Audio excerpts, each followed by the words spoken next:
But the main point I would like to share with you, the Commission has decided that no road show, padyatra, cycle, bike vehicle rally and procession shall be allowed till 15th January 2022. Commission shall subsequently review the situation and issue further instructions accordingly. So up to 15th of January, because the situation is dynamic, it is not static. No road show, no padyatra, no cycle, bike or vehicle rally and any procession. Similarly, no physical rally of political parties or probable candidates or any other group related to election shall be allowed till 15th January. Commission shall subsequently review the situation considering the situation of the pandemic and issue further instructions accordingly. So up to 15th of January, there is absolutely a moratorium of physical rally and physical road shows. Between 8 p.m. and 8 a.m., no rallies and public meetings. Similar like a campaign curfew that on any campaign day. That will continue. No nukkad sabhas will be allowed on public roads, roundabouts or public streets or corners. Fifth, no victory procession after the counting shall be allowed and not more than two persons shall be allowed to accompany the winning candidate or his or authorized representative to receive the certificate of election from returning officers. So we are reducing the physical contact, physical availability, and we are saying that more and more virtual and virtual rallies, virtual campaign should be done.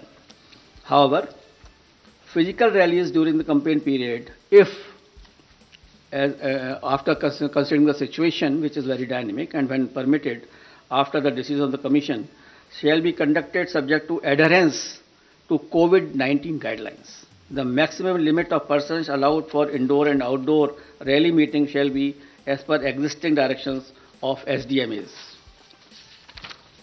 For these meetings, political parties shall distribute masks and sanitizer to persons attending and maintain COVID protocol at entry and exit point.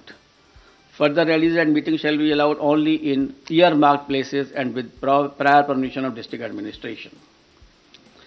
Door-to-door campaign, a maximum of 5 persons including candidates, excluding security personnel if any, shall be allowed to do door-to-door campaign.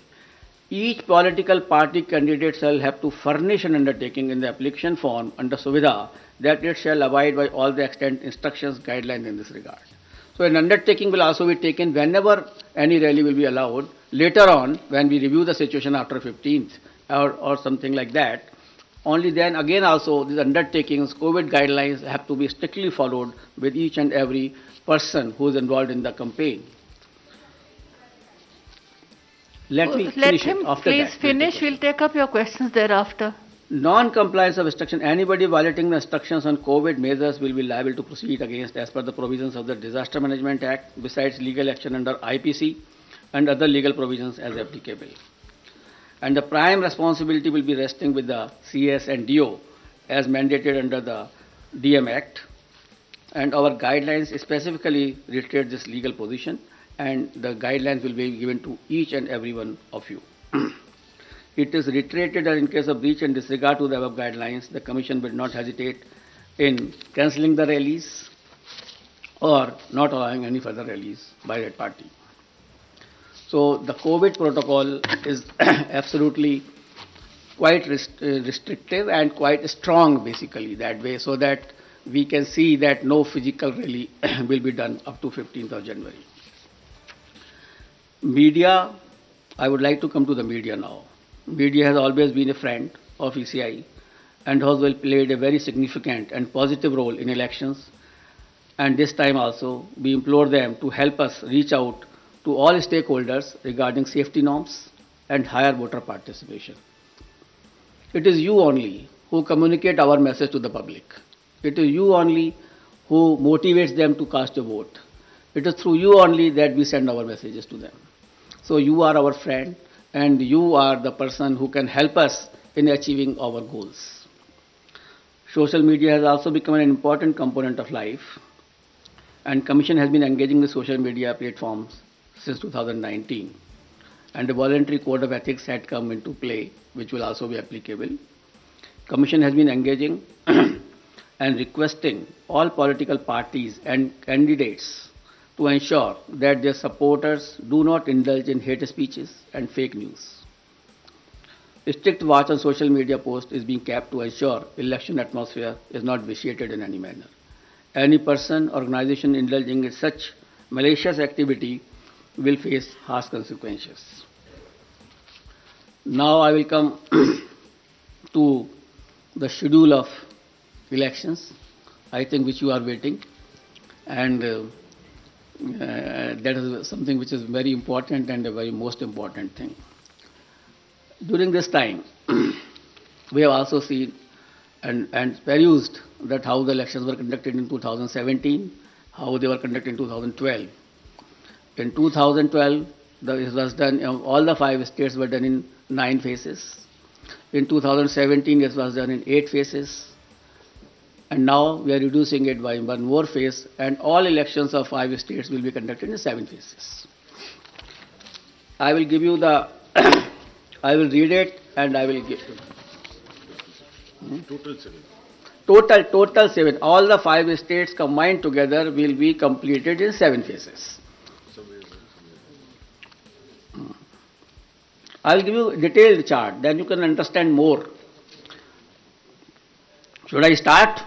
Because for this you are waiting. That will not be complete without, starting this thing. And the first date of the issue of notification will be 14th January 2022, and which will start from Uttar Pradesh. This will be the first phase of Uttar Pradesh.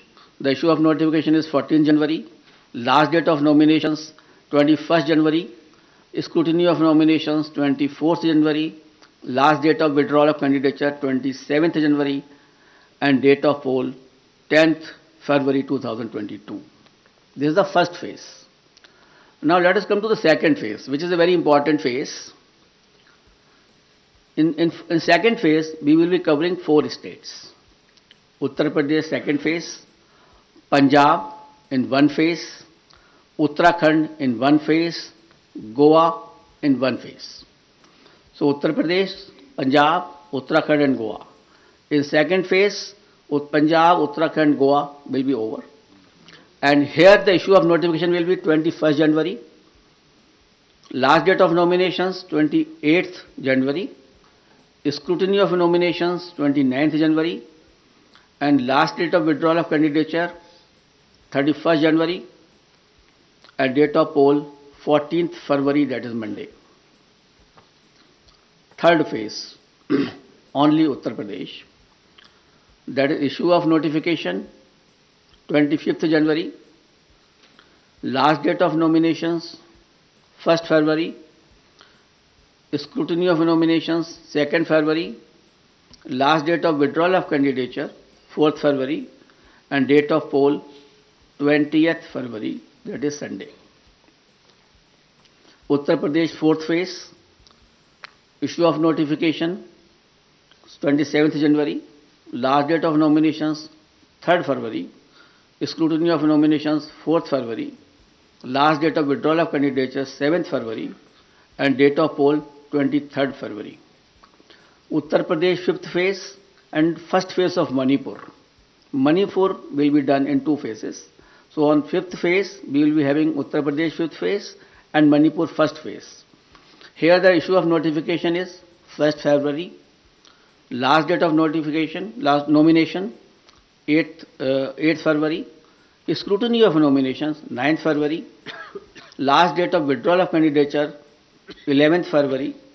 And date of poll will be 27th February 2022.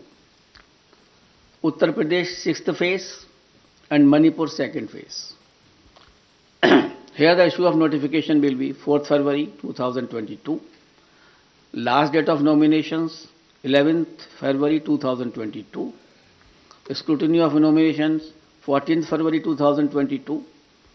Last date of withdrawal of candidature 16th February. And date of poll 3rd March, that is Thursday.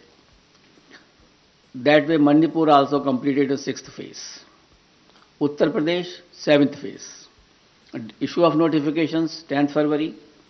Last date of nominations, 17th February. Scrutiny of nominations, 18th February. Last date of withdrawal of candidature is 21st February and date of poll is 7th March. So on 7th March, all polling will be over and the date of counting is 10th March 2022, that is Thursday. Last time, 2017, the election was announced on 4th of January and the counting was on 11th and here we are announcing on 8th. So we are squeezing the time as also and the faces also. And that particular schedule will also be given to you, and how the faces of UP have been put in 7 phases will also be provided to you by the media cell here. And we have ensured that in all 7 phases of UP, there should be equitable to be distribution of the assemblies, and that particular map will be given to you by our media cell. Now we call upon all voters in these 5 states to come out and vote as enthusiastically as they have always done in the past, especially the senior citizens, persons with disability and women. Your presence at the polling stations, despite many odds and personal circumstances, is nothing short of being truly inspirational. Our fervent appeal to all stakeholders to maintain COVID-appropriate behavior at all times. I'm really thankful to my voters who have casted their vote in the earlier elections, during pandemic also, and basically in Bihar, in Assam, in Tamil Nadu, in West Bengal, and in many places, Puducherry, Kerala, in many places the voter turnout of female was much more than the men. And I am so grateful to all of them that in spite of their the personal inconveniences, they have come and cast their vote. That is the spirit of the voter. That we want that should remain always in their mind. And this is a festival of democracy. They should come out, as I have already enumerated in my earlier paras, that the voters' safety is there, the polling booth is safe, and the polling officials are safe. Therefore, I request to all the voters to come forward and cast their votes. Similarly, I will request to all political parties and entities to mentor their party workers to adhere to COVID safety guidelines, especially during the period of campaign. Let us all remember that the safety of each one of us is our collective responsibility. It is our collective responsibility, and together we can make this happen. Wishing you all the best. Thank you very much.